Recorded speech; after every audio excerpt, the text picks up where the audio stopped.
Hi, my name's Phil. I like to talk about politics. And as this mad Brexit day went on, it just seemed to get crazier and crazier. I've done the one video already today. And then something remarkable happened, sort of late afternoon. We had a bizarre situation where Jean-Claude Juncker of the EU Commission was arguing for Brexit, and Nigel Farage of the Brexit Party was arguing for Remain. Could it get any crazier?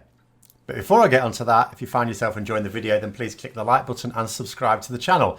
So I'm going to try and get through this quickly, but it is really, really weird. But the first thing that must be noted, there are various reports going around about Jean-Claude Juncker saying no to any extension. We must remember this.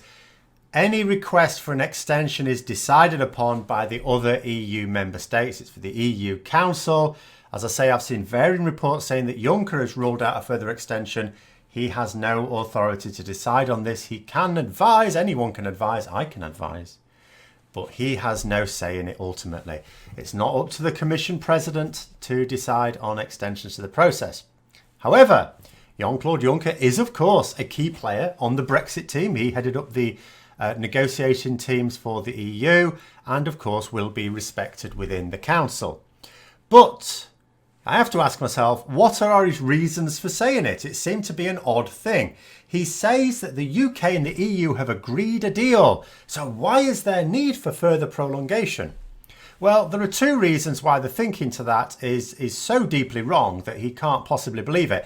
The first of which is that the UK and the EU have not agreed a deal.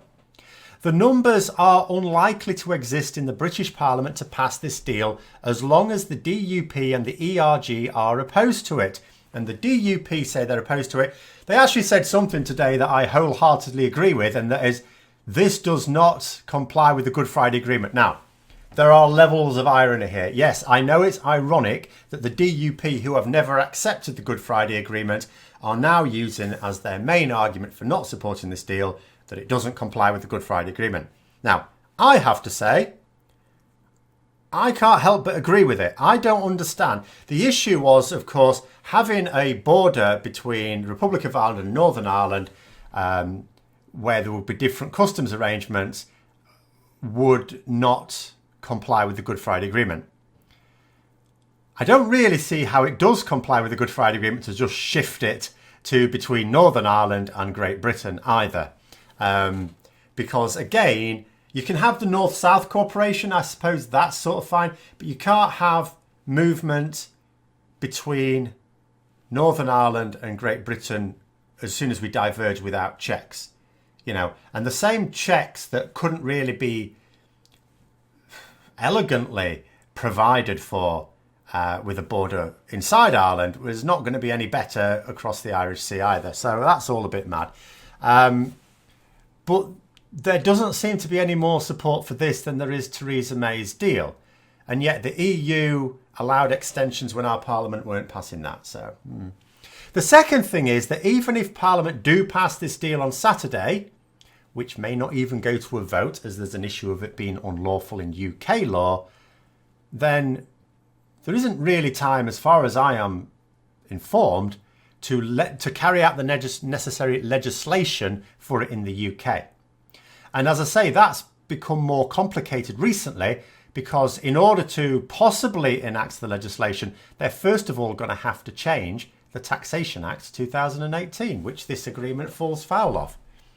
Now, Juncker did say that he believed it could be ratified by the EU Parliament in that time. Now, I have to say, certainly from the point of the EU Council, they have very quickly decided to officially agree to this. That was unexpected. They've come round to it very, very quickly. Okay, fine. So maybe it could get through the EU Parliament really quickly. But all they really need to do is to ratify it, as far as I know. In Britain, there's rather more needs to be done. You know, a lot of work done because MPs throughout this process have put various safeguards in place to make sure that there's a certain process that has to be completed before we can leave the EU. And that's going to take a while. The bottom line is that regardless of what happens with this withdrawal agreement, as far as I am informed, as I say, I always have to go with that. I'm not an expert in these matters. There doesn't seem to be any chance that it could possibly be implemented by October the 31st. even if there was the will to do so in Parliament, which currently, at best it's 50-50. If it passes by one vote, that's not exactly much will in Parliament. And Jean-Claude Juncker must know this. He is no fool. So I do wonder if part of his, statements today are because, he's given up his life for the past couple of years to get this Brexit process through. He's had to put up with the most spectacular idiots being sent as part of the British negotiating team. Poor fella, I feel for him, I really do. And and obviously it was his job to achieve Brexit as much as it was anyone else's in this country. And it's already been overdue for half a year. He's coming to the end of his time. He's retiring. He's not going to be the Commission President for much longer. And obviously he wants to draw a line under it all. He wants to have it completed. So I do wonder, is this purely about him wanting to leave his post with the job done, as opposed to left in the in tray for a successor? Or was it perhaps at the behest of Boris Johnson? One of the key things that is emerging about why the EU have been so eager to accept this deal is because, well, from their point of view, it basically does everything they need. And the only downsides to it, it's a much worse deal for the UK, but that's our problem, not theirs. But that Boris Johnson has promised he can get this through Parliament. Now, as part of that, did Boris Johnson potentially say, I can get this through Parliament, but they have to believe it's between this deal or no deal. So you have to say that there isn't going to be an extension.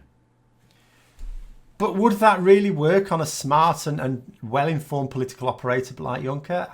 I struggle to see how. I struggle to see that. But I also struggle to see any reason that would explain his extraordinary statement.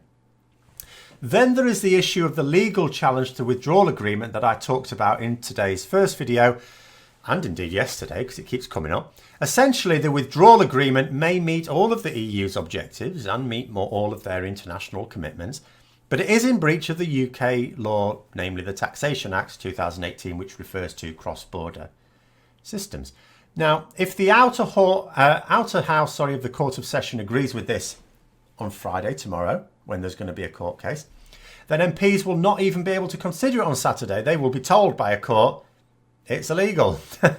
So they would either have to amend or repeal the Taxation Act before they can then consider the withdrawal agreement and have that put before the House. It still amazes me how useless Boris Johnson's team is that this wasn't spotted. Remember, the issue of having a border in the Irish Sea, which is one of the key things here, was considered some time ago. This came up some time ago. And all the Brexiteers kept saying, no, we cannot accept this. We cannot have a border in the Irish Sea. The far-right Tory MPs were so concerned that they legislated specifically against it. Boris Johnson has come up with a tweak to the withdrawal agreement that falls foul of the legislation that his supporters, most notably Jacob Rees-Mogg, who actually put the amendment in, have put in place specifically to stop it. The Brexiteers put in legislation specifically to stop this sort of deal. And now Boris Johnson's come up with this sort of deal. How on earth did nobody point this out to him? And we've already seen that the courts are not going to allow the Prime Minister to break the law. I hardly think they're going to allow anyone else in Parliament to break it either. And then in other news, and this was the icing on the cake. So you have Jean-Claude Juncker, who's basically saying, get out of the EU and get out now. No more extensions, be gone. Nigel Farage has been complaining that the EU are not going to grant an extension. It was only last month that he said there should be no extension and we should just leave without a deal. Things are a little different now. Maybe he realises that he'd be kicked out of the gravy train should this occur.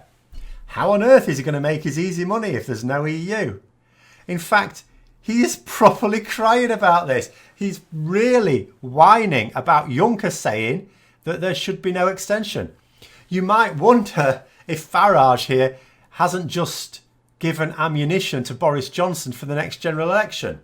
With Boris Johnson trying to paint the Conservatives as the real Brexit party, a quote from Nigel Farage whining for an extension could be gold dust. Nigel Farage is calling for us to remain in the EU. True story. He's actually calling for an imminent Brexit to be stopped. More than that, He's complaining about the people who don't want it stopped. We are having the maddest of all days when a senior member of the EU is calling for Brexit now, deal or no deal, and Nigel Farage is calling for us to remain in the EU, even if it is just for another period later. Now, I do always enjoy a good Queen quote, and this one seems particularly apt. Is this the real life? Is this just fantasy? But anyway, I hope you found the video interesting. If you'd like to support the channel further, then please click the Patreon link for details. And until next time, I'll see you later.